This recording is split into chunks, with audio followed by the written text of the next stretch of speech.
The Association for Civil Rights in Israel put out its annual report this week, but the conclusions were not very encouraging. The report found what it called increasing efforts to limit the freedom of expression and the freedom of assembly of both Israelis and Palestinians. The Israeli police, for example, was accused of trying to silence Israelis who took part in the social protest movement, and the government was criticized for depriving Palestinians of the right to assemble, calling all such demonstrations illegal. But perhaps most worrying, the report found that a number of new bills in Israel's parliament pose a threat to democracy. Take a listen to what Ronit Sela had to say. She's a spokesperson for the Association for Civil Rights in Israel.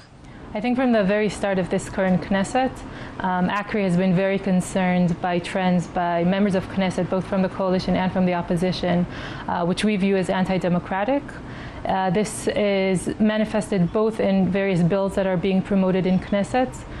In the report, we mentioned the boycott bill that was passed, the Nakba bill that was passed, now an attempt to amend our libel laws. All these are very concerning. The boycott bill lays heavy fines on Israelis who boycott businesses in the West Bank. The Nakba bill restricts funding for groups that commemorate the Palestinian Day of Mourning, which is celebrated on Israel's Independence Day. Both bills, the report says, targets freedom of expression. Another controversial bill is the one that would restrict foreign funding to NGOs in Israel. Many claim this is meant to target left-leaning groups that are fighting for a two-state solution.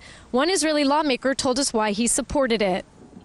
I support this bill because I think it's rude for any foreign state to interfere in internal affairs of another country, especially friendly country, by funding NGOs that undermines the very existence of the state of Israel as a Jewish and a democratic state. These domestic bills provoked a reaction all the way in Washington. U.S. Secretary of State Hillary Clinton said she was concerned by the, quote, wave of anti-democratic legislation, and she specifically mentioned the NGO bill, saying that foreign aid would be cut to human rights organizations working here in Israel.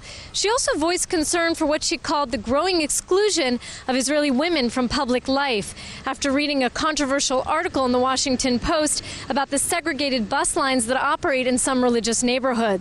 Now, Israeli politicians called Clinton's remarks exaggerated and said Israeli democracy is alive and well. Jordana Miller, JN1, Tel Aviv.